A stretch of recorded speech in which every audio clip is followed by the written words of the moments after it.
بسم الله الرحمن الرحيم. الحمد لله حمدا كثيرا طيبا مباركا فيه كما يحب ربنا ويرضاه، وأشهد أن لا إله إلا الله وحده لا شريك له، وأشهد أن محمدا عبده ورسوله، وصلى الله عليه وعلى آله وأصحابه وسلم تسليما كثيرا. أما بعد، قال شيخ الإسلام محمد بن عبد الوهاب النجدي رحمة الله عليه في كتابه كتاب التوحيد، وقوله dan firman Allah Subhanahu wa ta'ala, wa idza qila lahum la tufsidu fil ard qalu innama nahnu muslihun. Dan apabila dikatakan pada mereka orang-orang yang menyimpang, orang-orang yang bermaksiat, dan kemaksiatan itu adalah kerusakan di muka bumi. Ketika dikatakan pada mereka la tufsidu fil ardi, jangan kalian merusak di muka bumi ini, yaitu jangan kalian bermaksiat, karena orang yang bermaksiat kepada Allah, pada perintah-perintah Allah Subhanahu wa ta'ala, mereka itulah orang-orang yang mufsid pada hakikatnya, orang-orang yang merusak di muka bumi. Sebab kerusakan yang terjadi di muka bumi, baik kerusakan itu datangnya dari daratan ataukah dari lautan, gempa bumi, terjadinya gunung meletus, dan masaib, bencana-bencana yang lainnya, penyebabnya adalah al-ma'asi, maksiat kepada Allah Subhanahu wa ta'ala. Zahara al-fasadu fil barri wal bahr bima kasabat aydin nas, bahwa telah nampak kerusakan baik di daratan maupun di lautan. Yang demikian ini disebabkan karena ulah manusia itu sendiri, karena amalan mereka, karena kemaksiatan mereka, di mana mereka terpengaruh dan tertipu dengan kehidupan dunia. Sehingga ketika kaum mukminin mengatakan pada mereka la tufsidu fil ard, jangan kalian merusak di muka bumi, qalu, maka mereka justru menjawab innama nahnu muslihun, sesungguhnya kami adalah orang-orang yang berbuat kebaikan. Jawabannya kaum munafikin, mereka merusak di muka bumi tapi mereka menyangka bahwa mereka ini para muslih, orang-orang yang berbuat kebaikan. Maka di dalam ayat ini peringatan untuk tidak tertipu dengan perkataan ahlul ahwa, tidak tertipu dengan pernyataan-pernyataan ahlul bid'ah ketika mereka menganggap baik perbuatan mereka, walaupun mereka menghiasi perbuatan dan amalan mereka itu dengan berbagai macam syubhat. La taghtarru, maka jangan kalian tertipu wahai kaum mukminin, dan jangan kalian tertipu dengan banyaknya jumlah mereka, banyaknya orang-orang yang mengikuti mereka. Fahum ala halakah, karena mereka pada hakikatnya berada di atas kebinasaan.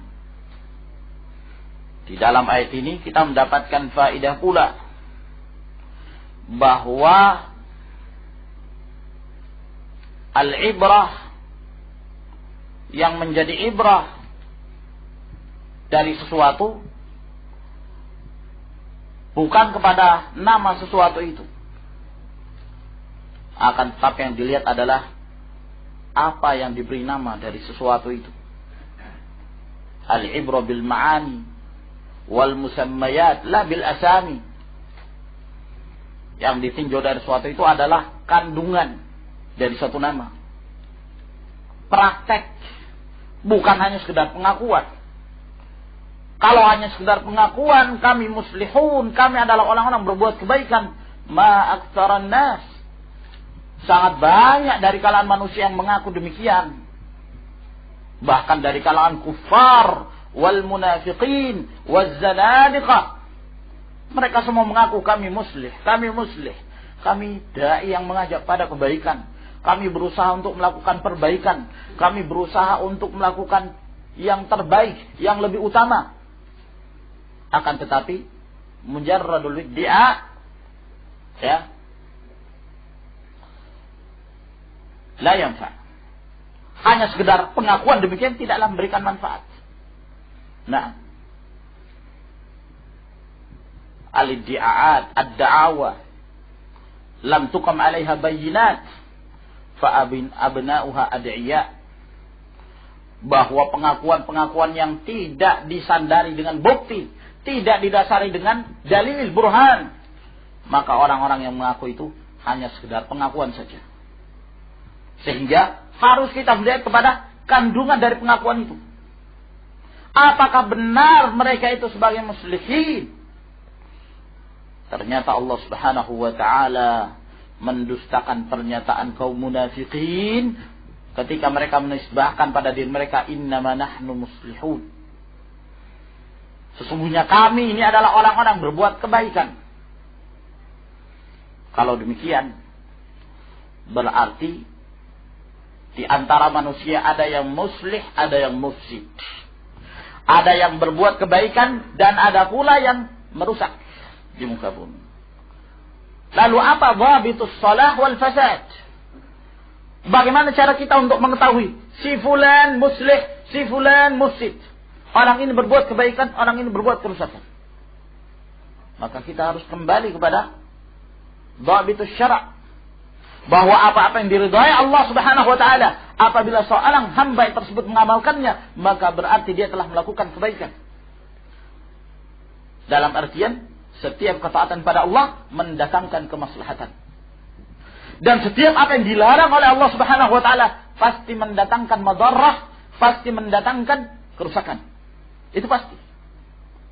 Nah, apabila demikian berarti dhabit al-fasad was-salah innama huwa ar-ruju' ila kitabillah wa sunnati Rasulillah sallallahu alaihi wasallam. Dari kalangan kufar, tatkala mereka menyatakan kami muslihin, kami ingin melakukan perbaikan, tidak bermanfaat apa yang mereka katakan. Disebabkan karena kekufuran mereka, disebabkan karena kesyirikan mereka. Dan mereka tidak mendengarkan panggilan Allah Subhanahu wa taala, menyebabkan terjadi kerusakan di muka bumi. Nah, kaum munafikin, ashabul ma'asi, mereka berbuat kerusakan pada hakikatnya. Walaupun mereka menyangka bahwa kami adalah muslihin. Lihat keadaan kaumnya, kawan. Sedemikian banyak dari kalangan manusia, mereka menyangka diri mereka melakukan perbaikan.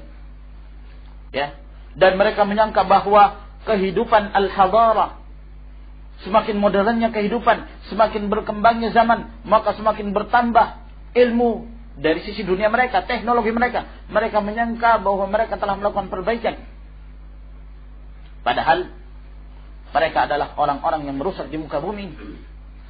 Sedemikian banyak dari kalangan manusia yang mereka keluar dari fitrah mereka, yang mereka keluar dari agama mereka, disebabkan karena ajakan-ajakan dari kaum kufar wal munafiqin yang menyeret sekian banyak dari kalangan manusia, terkhusus kaum muslimin wal muslimat, kepada jalan-jalan syaitan. Mereka menganggap bahwa keluarnya wanita dari rumah-rumah mereka itu kebaikan. Mereka menganggap bahwa para wanita tatkala mereka meninggalkan hijab itu kebaikan. Mereka menganggap bahwa disebarkannya khamr dan dihalalkannya musik dan dihalalkannya berbagai perkara-perkara yang diharamkan oleh Allah Subhanahu wa taala, mereka menganggap bahwa mereka adalah muslihun. Padahal mereka ini adalah orang-orang merusak. Sayati fi akhir hadhihi al-ummati qaumun yastahilluna al-hira wal harira wal khamra wal ma'azib wa yusammunaha bighairi ismih. Akan muncul pada akhir umat ini sebagian kaum yang mereka menghalalkan zina, menghalalkan sutra bagi laki-laki, dan menghalalkan khamr, dan menghalalkan musik. Lalu mereka beri nama dengan bukan nama yang sebenarnya. Nah, mereka namakan perbuatan zina itu dengan istilah yang lain, kemesraan, pacaran, dan lain sebagainya. Nah, agar kemudian terkaburkan makna tersebut, terkaburkan hal-hal yang diharamkan oleh Allah Subhanahu wa taala, dan mereka menyangka bahwa mereka ini muslimin. Demikian banyak ya ikhwan. Dan bahkan dari kalangan kaum muslimin, ahlul ahwa, ahlul bid'ah, Allah Subhanahu wa taala menurunkan firman-Nya berkenaan tentang mereka. Qul hal nunabbi'ukum bil akhsarina amalan alladzina dhalla sa'yuhum fil hayati dunya wa hum yahsabuna annahum yuhsinuna sun'a. Maukah kami kabarkan pada kalian orang-orang yang paling merugi amalannya? Orang-orang tersesat di muka bumi, sesat amalan mereka, namun mereka mengatakan kami adalah orang-orang yang paling baik dalam beramal. Kami adalah orang-orang yang paling baik amalannya. Ayat ini diturunkan pada ahlul bid'ah, khawarij, dan yang semisal mereka.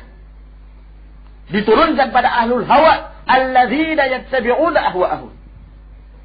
Nah, di antara mereka yang menghalalkan musik, ya, dan bahkan menjadikan itu sebagai wasilah untuk berdakwah kepada mereka. Di antara mereka ada yang mengatakan saya akan terus berdakwah lewat musik. Oke. Mengambil wasilah yang diharamkan oleh Allah Subhanahu wa taala tidak akan mungkin sampai kepada apa yang diridai Allah Azza wa Jalla. Wasail bid'iyah, wasail muharramah tidak akan mendatangkan manfaat sama sekali. Nah, oleh karena itu para ulama masih saja mereka menyatakan wasailud da'wah tauqifiyah, bahwa wasilah-wasilah dalam berdakwah adalah perkara tauqif. Apa yang telah dijelaskan oleh Rasulullah sallallahu alaihi wasallam, ya, dalam dakwahnya, dan apa yang telah digunakan oleh Rasulullah alaihi wasallam dan para sahabatnya dalam menggunakan wasailud dakwah, maka tauqifiyah, ya, terbatas pada apa yang telah mereka amalkan. Namun diperluas oleh ahlul bid'ah. Mereka menganggap anasyid boleh dijadikan sebagai wasilah untuk berdakwah. Nah, mereka menganggap bahwa membuat film, membuat drama, pentas-pentas, apakah itu pentas nasyid atau pentas pertunjukan, mereka jadikan sebagai wasilah dalam berdakwah, wasilah-wasilah bid'ah. Nah, maka ikhwan fillah azakumullah, al-ibrah bil musab. Oleh karena itu yang harus kita lihat bukan hanya pengakuan.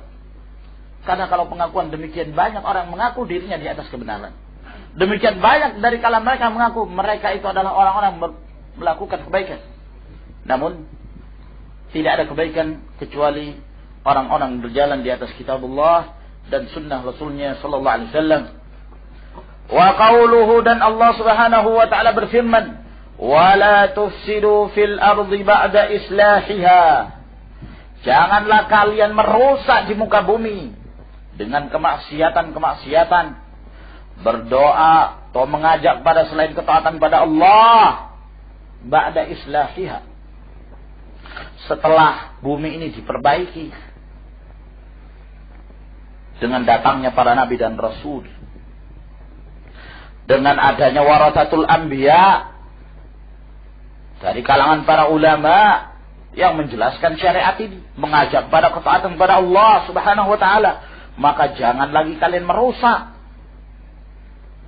Wad'uhu khaufan wa tama'a, dan berdoalah kalian pada Allah dengan takut dari nerakanya dan sangat mengharapkan rahmat dan surganya. Inna rahmatallahi qaribun minal muhsinin. Sesungguhnya rahmat Allah Subhanahu wa taala itu dekat dari orang-orang yang senantiasa berbuat kebaikan. Wa qauluhu, dan Allah Subhanahu wa taala berfirman, afa hukmal jahiliyati yabghun. Apakah hukum jahiliyah yang mereka cari? Setiap hukum yang menyelisihi Alkitab dan As-Sunnah, maka itu hukum jahiliyah. Sebagaimana yang ditegaskan oleh Syekhul Islam dan Ibnul Qayyim rahimahumallahu ta'ala. Setiap hukum apa saja yang keluar dari jalur Kitabullah dan Sunnah Rasulnya Sallallahu Alaihi Wasallam, maka itu hukum jahiliyah. Apakah dianggap baik oleh sebagian manusia, ataukah dianggap hukum itu sebagai hukum positif? Nah, hukum jahiliyah, qawanin, undang-undang wad'iyah yang diletakkan oleh manusia, semuanya hukum jahiliyah. Nah, apakah itu yang mereka tidak cari? Apakah itu yang mereka pilih? Wa man ahsanu minallahi hukman liqaumin yuqinun. Siapa yang lebih baik hukumnya? Siapa yang lebih baik ketetapannya dari Allah bagi orang-orang yang yakin? Jadi kalau orang yang yakin itu, kaum mukminin itu, mereka meyakini bahwa hukum Allah adalah ahsanul hukum, hukum yang paling baik. Karena Allah Subhanahu wa taala alim. Allah Azza wa Jalla Maha mengetahui kemaslahatan untuk hamba-hambanya. Terjadinya hukum nasikh dan mansukh. Ada hukum yang ditetapkan oleh Allah, kemudian diangkat lagi hukumnya oleh Allah, datangkan syariat yang baru. Karena Allah Subhanahu wa taala lebih mengetahui bahwa hukum ini cocok untuk diterapkan pada zaman ini, dan hukum itu cocok diterapkan pada zaman sebelumnya. Hukum ini cocok untuk diterapkan pada zaman setelahnya. Allah Subhanahu wa taala Maha mengetahui tentang hal itu. Nah, ma nansakh min ayatin aw nunsiha na'ti bi khairin minha aw mithliha. Nah, kami tidaklah menghapus dari satu ayat, atau kami menjadikannya lupa, melainkan kami akan mendatangkannya yang lebih baik atau yang semisalnya. Allah Subhanahu wa taala lebih mengetahui masalih wal mafasid. Di antara hukum-hukum itu ada yang kemaslahatannya mutlak, baik, seluruhnya maslahat pada setiap zaman. Seperti at-tauhid, maslahat pada setiap zaman, maka tidak pernah dihapus hukum tauhid itu. Ad-da'watu ila tauhid, terus kemaslahatannya pada setiap zaman, sehingga tidak pernah dihapuskan oleh Allah Subhanahu wa taala. Nah, al-akhlaqul karimah, akhlak-akhlak yang mulia. Nah, al-karam, sifat kedermawanan, budi pekerti yang baik, ini adalah merupakan kemaslahatan pada setiap zaman, sehingga tidak dihapus oleh Allah Subhanahu wa taala. Di antaranya ada pula hukum-hukum yang Allah Subhanahu wa taala mengetahui bahwa hukum ini pantas diterapkan pada zaman fulan, dan hukum ini pantas diterapkan pada zaman fulan, allan misalnya. Ya, seperti raf'ul athqal, diangkatnya hukuman-hukuman yang berat, beban-beban yang dahulu diberikan kepada Bani Israel, diangkat dari umat Rasulullah sallallahu alaihi wasallam ini, karena Allah mengetahui kelemahan yang terjadi di kalangan umat ini. Maka diringankan dalam beberapa ahkam syariah yang dahulunya diharamkan bagi mereka untuk mengambil harta rampasan perang, maka dipermudah. Allah Subhanahu wa taala memberikan rukhsah bagi mereka, keringanan, karena Allah lebih mengetahui kemaslahatan itu. Nah, maka barang siapa yang ingin mengambil hukum yang terbaik, maka ambillah dari zat yang maha mengetahui tentang masalih wal mafasid, yaitu Allah Subhanahu wa taala. Jangan mengambil dari orang yang mereka tidak diberikan ilmu, dan mereka tidak diberikan fikiran kecuali terbatas. Wa ma utu minal ilmi illa qalila. Manusia itu tidak diberikan ilmu kecuali sedikit. Walaupun dikumpulkan mereka seluruhnya, seluruh dunia ini untuk memikirkan satu hukum, selama hukum itu bertentangan dengan hukum Allah, tidak akan mendatangkan masalah. Tidak akan mendatangkan. Pasti akan mendatangkan mafasid. Ad-demokratiyah, hukum demokrasi. Hukum dari mana? Apa hukum al-jahiliyah ya bekum? Apakah mereka menghendaki hukum jahiliyah? Lebih memilih hukum demokrasi daripada hukum Allah Subhanahu wa ta'ala. Segala permasalahan diserahkan pada rakyat. Rakyatnya yang menjadi patokan keputusan. Dan suara terbanyak itulah yang menjadi patokan kebenaran. Suara rakyat adalah suara Tuhan, kata mereka. Subhanallah. Maka terjadilah kerusakan. Mengangkat pemimpin yang tidak pantas untuk diangkat jadi pemimpin. Menghalalkan apa yang diharamkan oleh Allah. Menyamakan antara kafir dan mukmin. Wanita pun berhak untuk menjadi pemimpin. Maka lihatlah kerusakan timbul di mana-mana. Dan akan semakin banyak kerusakan itu, akan terus terjadi fitnah wazzalazil, kecuali kalau mereka kembali kepada jalan Allah Subhanahu wa ta'ala. Kehinaan menimpa umat ini. Idza tabaya'tum bil inah wa akhadtum adnabal baqar wa raditum biz zar'i wa taraktumul jihad fi sabilillah sallatallahu alaikum dhullan la yanza'uhu ankum hatta tarji'u ila dinikum. Itu syarat. Apabila kalian jual beli dengan cara riba. Sekarang ini jual beli cara riba tersebar. Ya. Yang sebenarnya tidak boleh dijadikan sebagai alat untuk berjual beli, jadi alat untuk berjual beli. Ya. Yang tidak boleh jadikan sebagai bisnis, jadi bisnis. Pegadaian jadi bisnis. Mengambil keuntungan. Padahal dalam syariat sistem pegadaian adalah ta'awun, hanya sekedar memberikan pertolongan. Peminjaman ta'awun, hanya sekedar memberikan bantuan, jangan dijadikan bisnis. Nah, praktek riba semakin tersebar. Dan apabila kalian riba dengan peternakan dan sawah ladang kalian, lalu kalian meninggalkan jihad fisabilillah, kalian tertipu dengan dunia, maka Allah akan mencampakkan pada diri kalian dhullan, kehinaan, rendah. Nah, sampai kapan itu? Tidak akan dilepaskan kehinaan itu dari kalian sampai kalian kembali kepada agama Allah Subhanahu wa ta'ala. Nah, ya. An Abdullah bin Amr radhiyallahu anhuma, dari Abdullah bin Amr radhiyallahu ta'ala anhuma, anna Rasulullah sallallahu alaihi wa alihi wasallam qala, bahwa Rasulullah sallallahu alaihi wa alihi wasallam bersabda,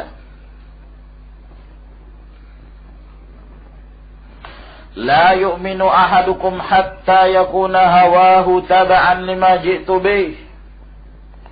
Tidaklah beriman salah seorang kalian hingga hawa nafsunya itu mengikuti apa yang kubawa, mengikuti apa yang dibawa oleh Rasulullah sallallahu alaihi wasallam, sampai hawa nafsunya itu lebih rendah, tunduk, dan harus mengikuti ajaran Rasulullah sallallahu alaihi wasallam. Qala An-Nawawi haditsun sahih ruwinahu fi Kitabil Hujjah.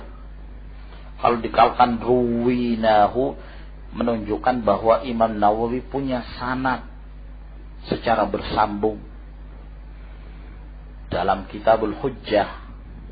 Ya, ini Imam Nawawi punya sanad sampai ke Kitabul Hujjah itu. yang dikarang oleh Abdul Fath Nasr bin Ibrahim Al-Maqdisi, Kitabul Hujjah Al-Hujjah ala Tarikil Mahajjah. Naam, kata beliau bi isnadin sahih, dengan sanad yang sahih. Nah, namun para ulama mendhaifkan hadis ini, walaupun maknanya sangat baik sekali dan maknanya sahih, didukung sekian banyak dari firman-firman Allah Subhanahu wa taala. Ya. Namun dari sisi sanad, hadis ini tidak bisa dijadikan sebagai hujjah. Dalam sanadnya seorang perawi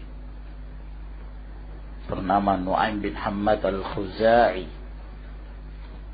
Walaupun beliau imam dalam sunnah, tapi dalam hadis didhaifkan oleh para ulama. Walhasil bahwa kita tidak berhujjah dengan hadis ini, namun maknanya didukung dengan firman-firman Allah Subhanahu wa taala. Nah, celaan di dalam Al-Qur'anul Karim bagi mereka yang mengikuti hawa nafsu. Fa illam yastajibu laka fa'lam annama yattabi'una ahwa'ahum. Kalau mereka tidak menjawab panggilanmu ya Rasul sallallahu alaihi wasallam, maka ketahuilah mereka itu mengikuti hawa-hawa nafsu mereka. Wa qala Sya'bi, berkata Sya'bi, Amr bin Syarahil Al-Kufi, imam, kana baina rajulin minal munafiqin wa rajulin minal yahudi khusumatun. Dahulu terjadi pertengkaran antara seorang dari kalangan munafik dan seorang dari kalangan Yahudi. Ya.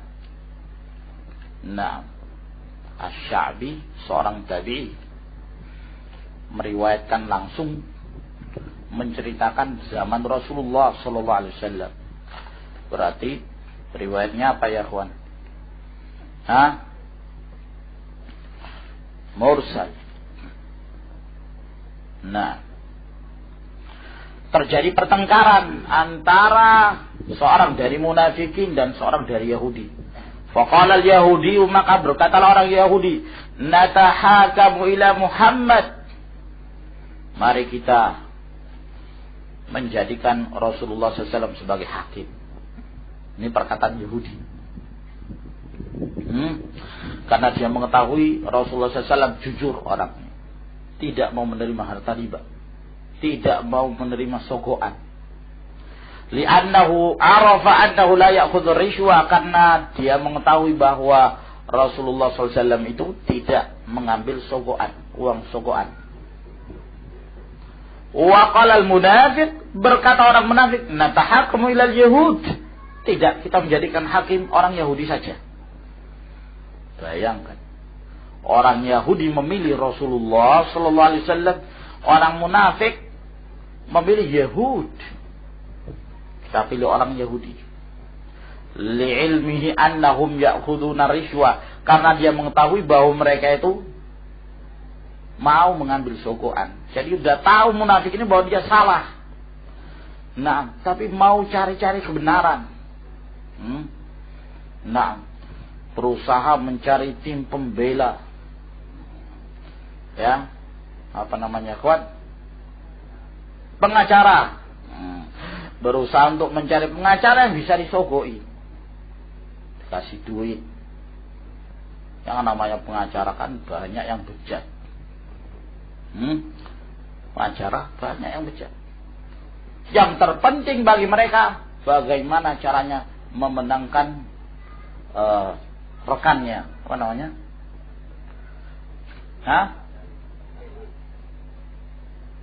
Kliennya, temannya, rekannya. Nah, yang dia bela, yang memberikan pada dia duit, itu kan. Nah, walaupun mungkin dia mengetahui secara kacamata zahir bahwa orang ini salah, tapi karena dia diberikan uang untuk dijadikan sebagai pembela. Ya. Nah, pembela kebatilan. Nah, pengacara. Maka dia berusaha untuk membela, ya, bagaimanapun usahanya. Walaupun terkadang dengan menempuh cara-cara yang batil. Allahul musta'an. Fattafaqa, maka akhirnya mereka berdua sepakat ayatiya kahinan, untuk mendatangi dukun. Satunya milih Rasul, satunya memilih Yahud. Ya tidak ketemu. Akhirnya cari yang disepakati. Dukun akhirnya yang datang. Fi Juhainah, yang ada di daerah Juhainah. Fayatahakama ilaihi fanazalat. Lalu mereka pun menjadikannya sebagai hakim, maka turunlah firman Allah, alam tara ilal ladzina yaz'umun annahum amanu bima unzila ilaika. Pentahqiq kitab ini mengatakan dengan lafaz ini dhaif. Nah, ya.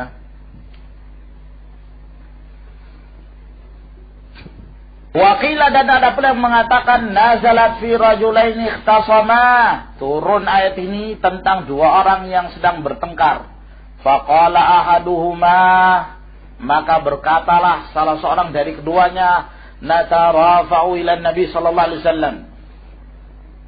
Kita mengangkat hukum ini kepada Rasulullah sallallahu alaihi wasallam. Wa qala akhar, berkata pula yang lain, ilal Ka'ab bin Ashraf. Kita angkat hukum ini kepada Ka'ab bin Ashraf. Ya. Nah. Thumma tarafa'a ila Umar. Lalu kemudian mereka mengangkat hukum ini pada Umar. Fadzakara lahu ahaduhuma al-qissata. Lalu kemudian salah seorang dari keduanya menyebutkan kisahnya, pertengkaran mereka. Faqala lilladzi lam yarda bi Rasulullah sallallahu alaihi wasallam. Maka Umar pun mengatakan pada yang tidak ridha kepada Rasulullah sallallahu alaihi wasallam, akadzalik, apakah benar demikian? Qala na'am, kata orang itu, ya benar demikian. Ya, yakni tidak ridha kepada Rasulullah sallallahu alaihi wasallam, maunya kepada Ka'ab bin Ashraf. Nah, al-munafiq fadarabahu bis-sayfi faqatalah. Maka akhirnya Umar pun membunuhnya dengan pedang. Ya, menebas lehernya. Nah, akhirnya enggak disebutkan tentang riwayat ini. Al-muhim, kata pentahqiq kitab ini, riwayat Sya'bi mursal. Na'am, disebutkan oleh pentahqiqnya. Adapun sebab yang berikutnya itu waqila nazalat fi rajulaini, kata beliau maudhu'. Nah, kisah ini palsu. Disebutkan oleh Al-Wahidi secara ta'liq dalam Asbabun Nuzul, halaman 107 dan 108. Dan Al-Baghawi dalam tafsirnya, dalam sanadnya ada perawi pendusta. Ya. Namun kata beliau telah sahih sebab turunnya ayat ini yang dikeluarkan oleh At-Tabrani. Dan selainnya dari Ibnu Abbas radhiyallahu anhu berkata, kana Abu Burdah al-Aslami kahinan yaqdi bainal yahud fima yatanafaruna ilaih. Adalah Abu Burdah al-Aslami, ini seorang dukun dahulunya, yang dia menjadikan atau menetapkan hukum antara orang-orang Yahudi terhadap apa yang mereka perselisihkan. Fatanafara ilaihi unasun minal muslimin. Lalu kemudian ada sebagian dari kaum muslimin ingin menjadikannya pula sebagai hukum. Ya. yakni apakah yang dimaksud muslim di sini yakni zahirnya Islam tapi mereka munafiqin, maka Allah Subhanahu wa taala menurunkan firman-Nya, alam tara ilal ladzina zu'mu. Al-Haytham mengatakan rijaluhu rijalus sahih. Al-Hafidh mengatakan sanadnya Jayyid. Naam. Al-Syekh Muqbil bin Hadi Al-Wadi'i rahimahullah ta'ala dalam kitabnya As-Sahihul Musnad min Asbabin Nuzul, beliau menyebutkan salah satu riwayat tentang Asbabun Nuzul ayat ini, seperti yang disebutkan oleh pentahqiq, bahwa itu diriwayatkan oleh At-Tabrani, bahwa Tabrani mengatakan haddatsana Abu Zaid Ahmad ibn Yazid Al-Huti Abu Yaman qala haddatsana Safwan ibn Amr an Ikrimah an Ibn Abbas qala kana Abu Barzah. Nah, coba antum lihat bedanya yang terdapat dalam tahqiq ini, tahqiq Fathul Majid. Apakah terjadi kekeliruan dalam penukilan tersebut? Karena dalam As-Sahihul Musnad ini bukan Abu Burda, ya, tapi Abu Barzah Al-Aslami. Kemudian juga di dalam tahqiq disebutkan minal muslimin, padahal yang disebutkan oleh Syekh di sini minal musyrikin, bukan muslimin. Nah, adalah Abu Barzah Al-Aslami kahinan, dahulu beliau seorang dukun, yaqdi bainal yahud fi ma yatanafaruna fihi. Beliau menghukumi antara orang Yahudi terhadap apa yang mereka perselisihkan. Fatanafara ilaihi nasum minal musyrikin, maka tatkala ada sebagian orang dari kalangan kaum musyrikin yang juga menjadikannya sebagai hakim terhadap apa yang mereka perselisihkan, maka Allah Subhanahu wa taala menurunkan firman-Nya, alam tara ilal ladzina yaz'umuna annahum amanu bima unzila ilaika wa ma unzila min qablik ila qawlihi in aradna illa ihsanan wa taufiqa. Nah, riwayat ini disebutkan Al-Wahidi dalam Asbabun Nuzul dengan sanad ini, dan Al-Haythami dalam Majmu' Az-Zawaid beliau mengatakan rawahu Tabrani wa rijaluhu rijalu as-sahih. Nah, wallahu a'lam bishawab.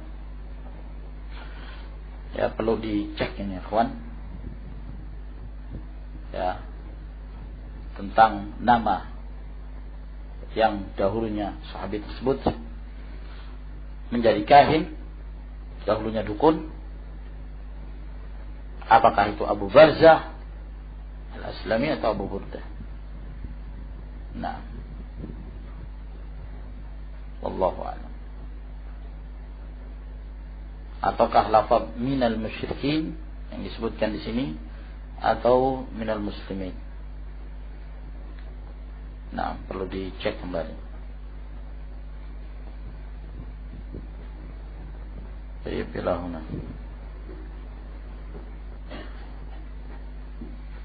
Tafadhalu hafizakumullah.